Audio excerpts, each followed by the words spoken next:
Pour moi, c'est un endroit magique, rempli de plein de choses, rempli de biodiversité, rempli de ressources halieutiques, qui fera en sorte que les pêcheurs ne disparaîtront pas.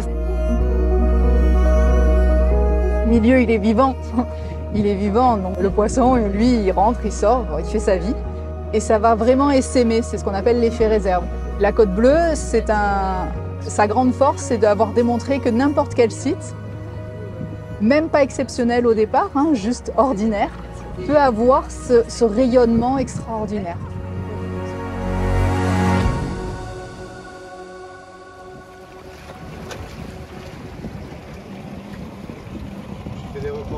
C'est parti d'une idée un petit peu folle en 1983. Les pêcheurs en fait voulaient un petit peu protéger la ressource sur la bande de côtière parce qu'il fallait savoir qu'à l'époque il y avait énormément de chaluts qui passaient un petit peu de façon illégale et qui raclaient tous les fonds, qui ramassaient tout. Donc ils se sont dit on va se mettre en association pour mettre des systèmes anti-chaluts dans les 20-25 mètres de profondeur et également des récifs artificiels pour pouvoir préserver la ressource et faire des abris pour les poissons.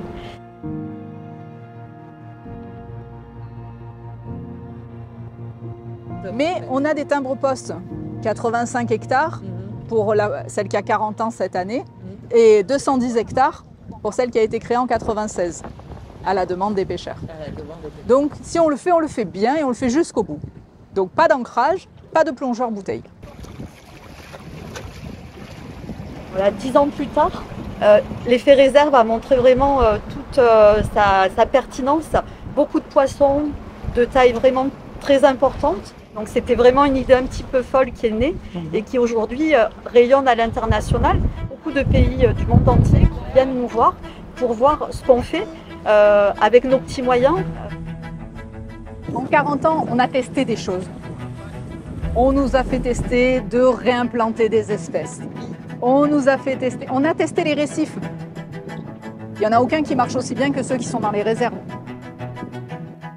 On est à 2500 heures, entre 2000 et 2500 heures de surveillance par an.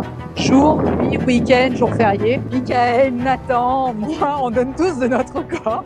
On s'arrête jamais et donc on s'adapte, on voit comment on peut continuer et aussi à l'accompagner dans cette adaptation puisque les usages humains changent aussi.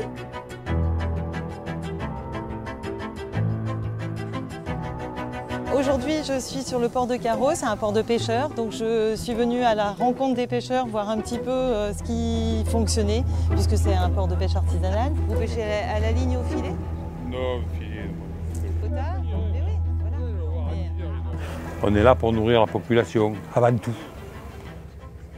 C'est vrai qu'au départ, il y avait beaucoup de pêcheurs qui étaient réticents. Bon, donc je faisais partie, j'étais un peu la locomotive dans cette histoire. Et bon, les gens me connaissent, ils savaient très bien que je n'allais pas contre les intérêts de la pêche, c'est-à-dire contre mes propres intérêts. Les gens m'ont fait confiance et bon, ça s'est avéré que dans le temps, les résultats sont là, quoi. Voilà. Sur un port. Et bonjour, bonjour.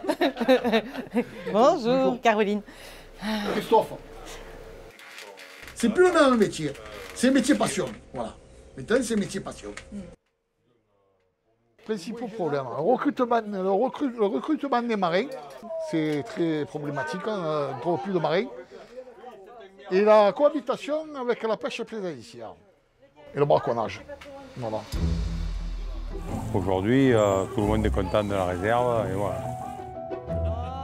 C'est tout bénef, quoi. Voilà.